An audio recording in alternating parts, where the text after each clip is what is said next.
People like Warren Smith and Peter Boghossian sell themselves as critical thinking experts, men who profess objectivity and logic as their central pillars of communication and thinking. So, using critical analysis and deconstructing their arguments, how long would it take to find a serious flaw in their arguments? How long might it take to find some error of logic, issue with their premises, an omission of key context within one of their videos or essays? About 20 seconds. Let's get to it.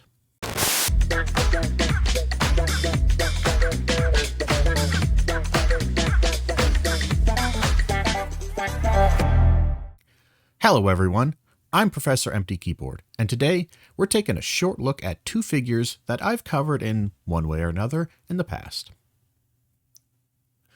The first, Warren Smith. We've done a video or two debunking some of his poor critical thinking and analytical skills, namely criticizing his unexamined biases and lack of analytical rigor when discussing and propagating anti-woke and right-wing talking points.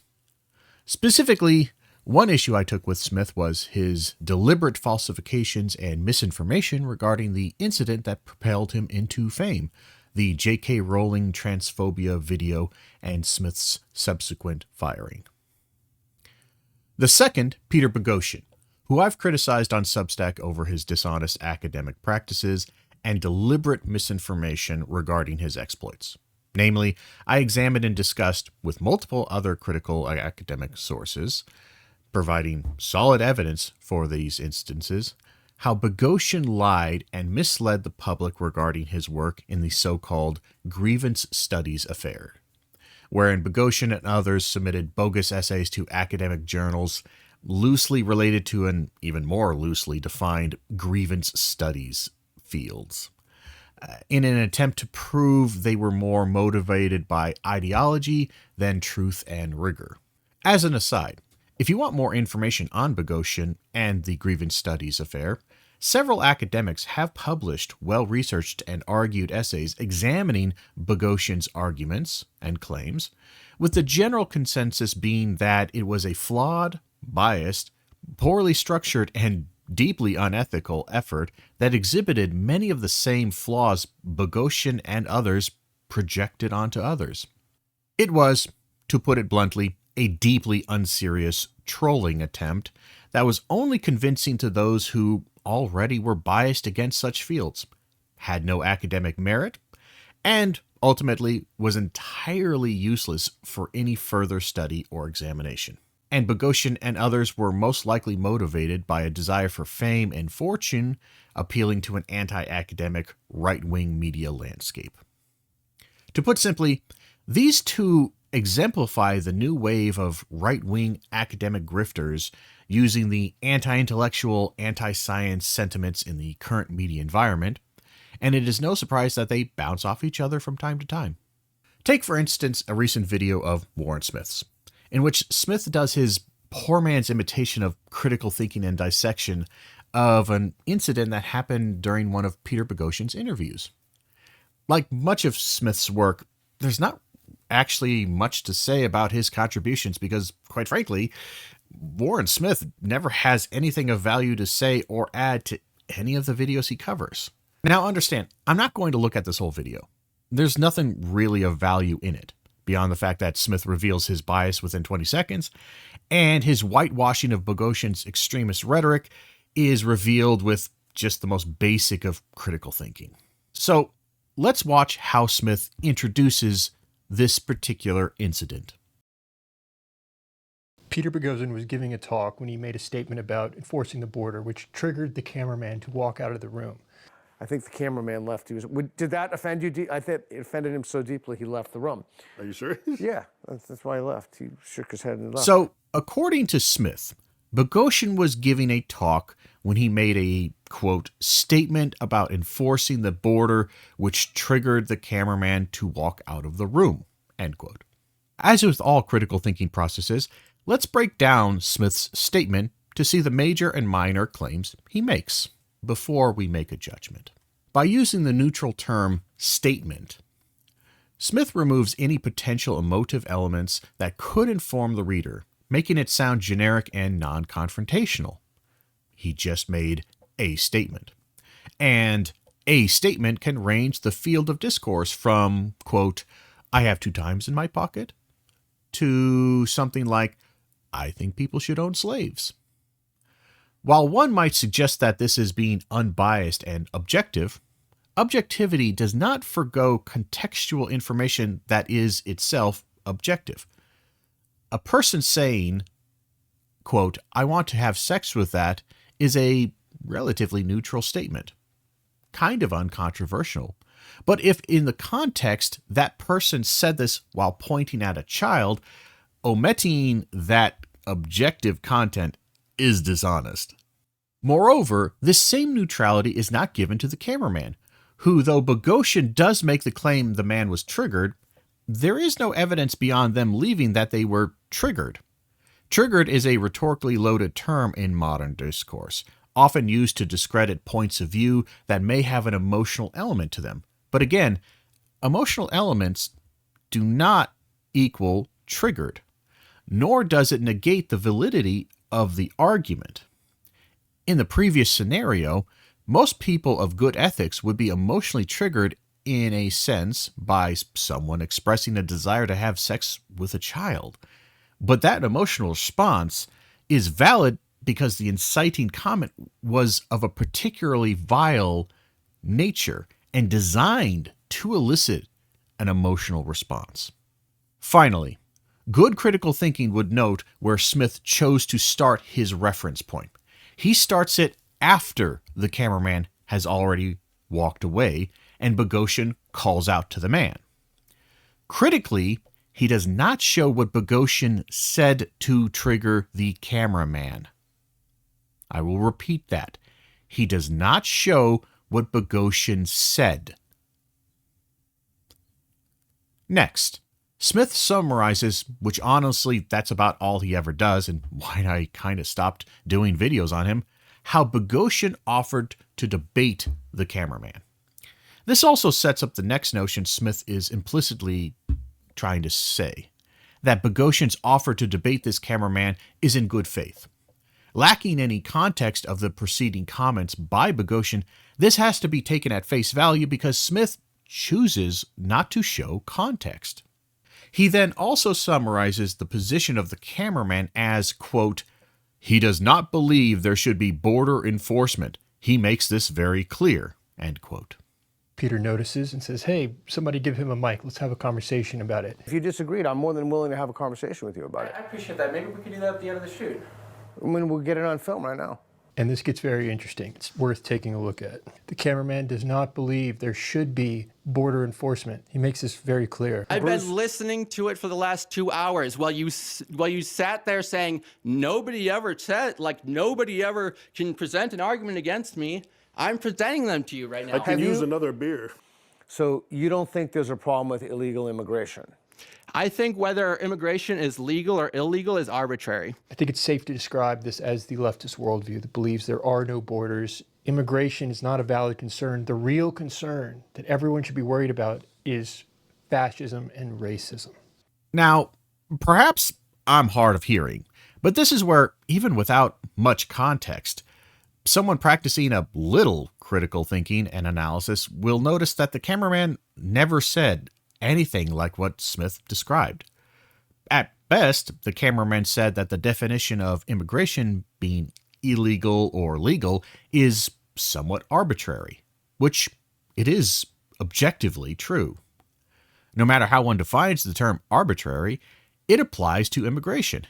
In a literal sense, there is arbitration that decides if one can or cannot, or legally or illegally, immigrate into a country. In a more colloquial, less literal usage of the word, the cameraman seems to be pointing to a fallacy or dishonesty with how hardline right-wingers engage in this conversation, in that the right wing hide their cultural and moral disdain for all immigrants, legal or otherwise, behind a veneer of caring about legality, i.e., the legality argument is arbitrary to the true actual argument. Both usages are fair in a debate, even if you disagree. Moreover, Smith projects quite a bit into this cameraman statement and beliefs based on a little evidence, instead using this moment to complain about some hypothetical leftist that believes borders don't exist and that racism and sexism and fascism is the real concern. Which, I must say, is a bit of a reach. Like many issues I've discussed about Smith, this illustrates one of his worst tendencies. He tells you what the person's argument is rather than shows you and dissects it in detail. Nothing Smith said can be inferred logically from what the cameraman said. And even if it was, is not racism and fascism a valid concern? Is there not a well-documented history of racists and fascists using anti-immigrant sentiments to enact brutal policies? Is this not a legitimate fear, even if you don't believe Trump and his subordinates are fascists, that they might get swept up in an anti-immigrant sentiment and not be able to discern good immigration policy from cruel and corrupt policy? But there we are. There is Smith's summation and introduction of Boghossian's confrontation with one of his cameramen. So what's the big deal? He projects ideological positions onto a cameraman that his evidence doesn't show? That he's a bit too neutral with his summary? Isn't neutral good? And so what if he doesn't show the comment? Getting triggered is always irrational and is a sign that a person is wrong. Well, I did not explain what exactly was wrong with Smith's statements because it is best to show it in context, something Smith seems to struggle with. So what is the context? Well, let's take just a little look at Boghossian's video and see if Smith's summary was accurate. But instead of starting where Smith did, let us look just a few moments before the cameraman walks away. They're not capable of the nuance. You can't say truth, is what you're saying. Yeah, right. Well, that's the other thing.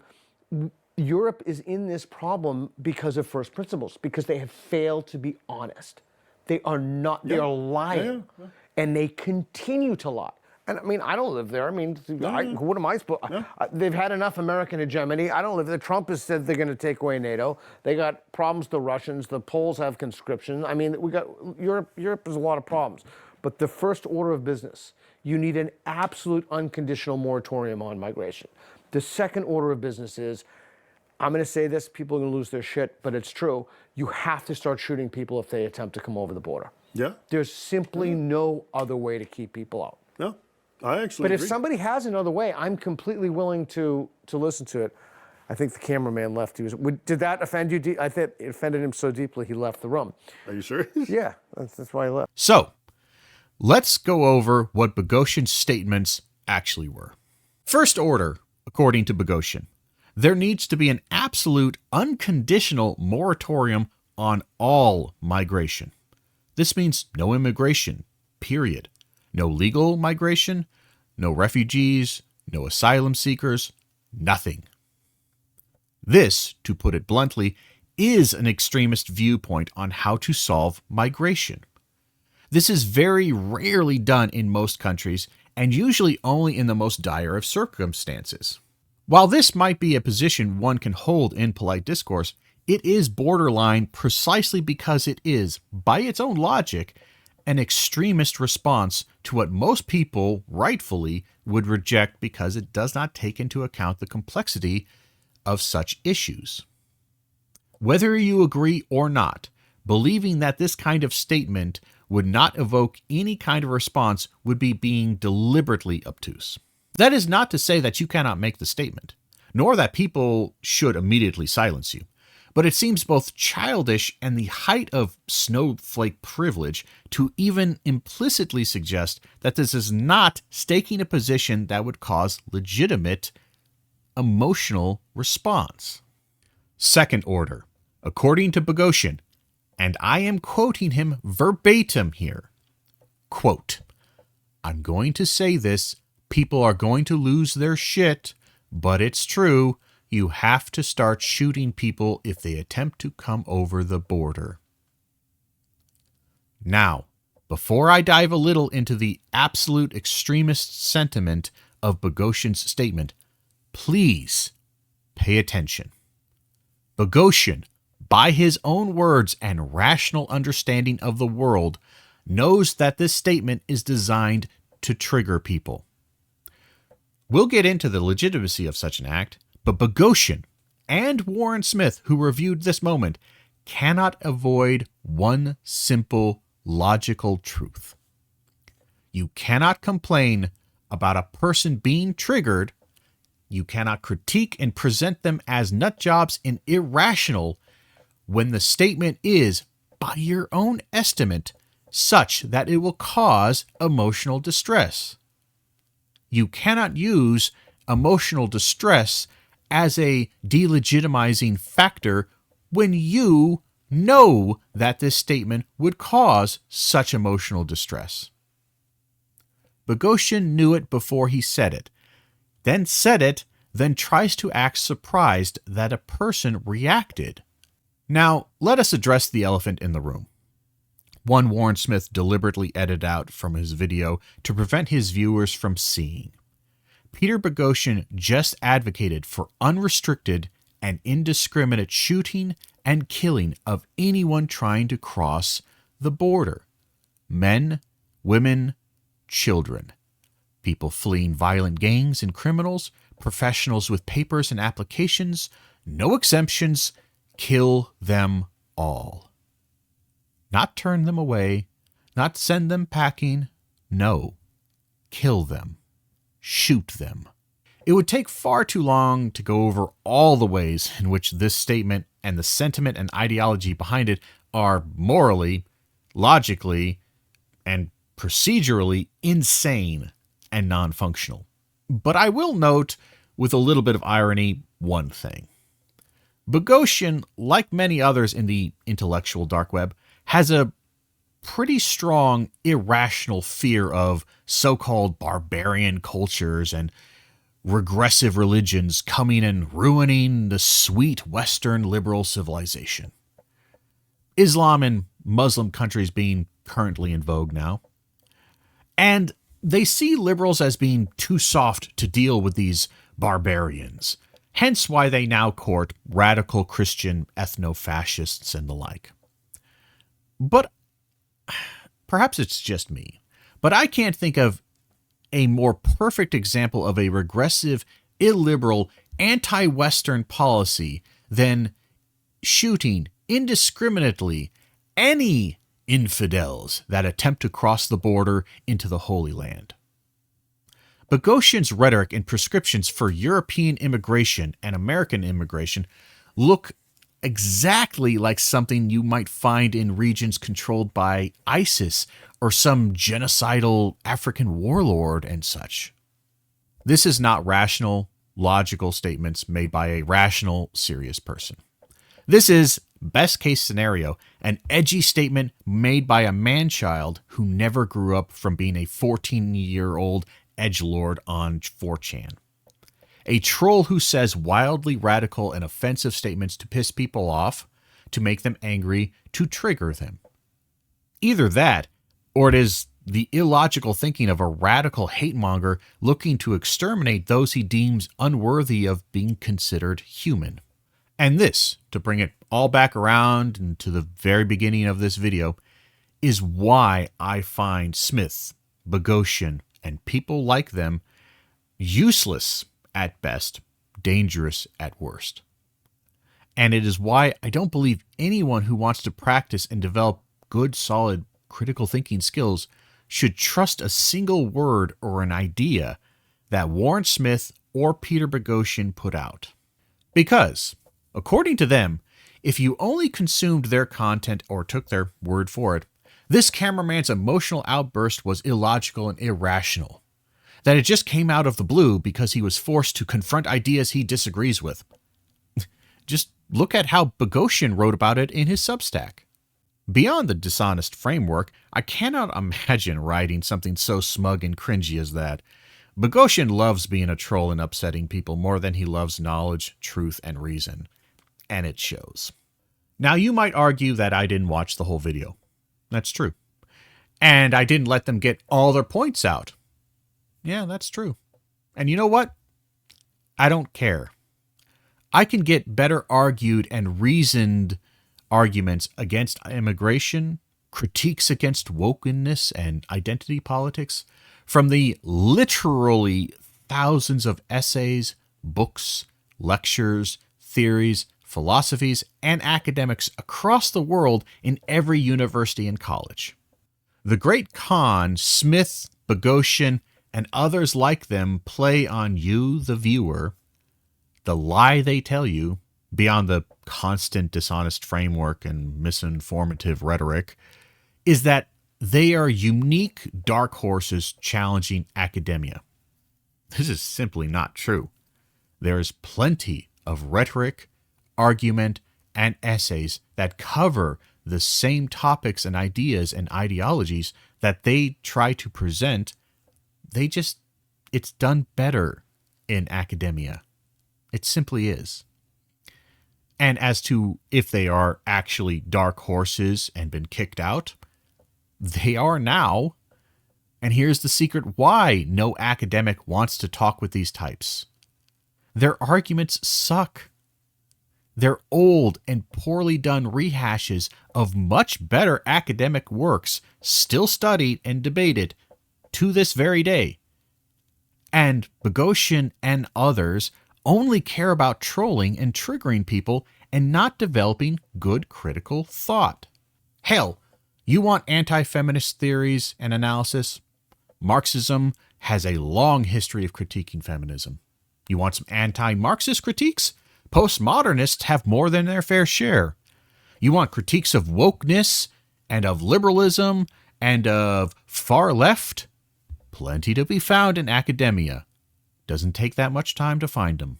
All of them will be well researched with solid references and thorough explanations and plenty of supplemental materials to help explain the harder stuff. What Boghossian and Smith sell you is like homeopathy, crystals, wellness junk. It is junk food for the mind. It doesn't help you learn and understand the world. It simply gives you a prepackaged, highly processed bullshit answer. And that's why they are dangerous. That's why I do so much to critique them. If you liked what you saw and would like to see more, consider giving a follow, a like, leave a comment. And even if you didn't like it, leave a comment also. I tend to respond to everybody.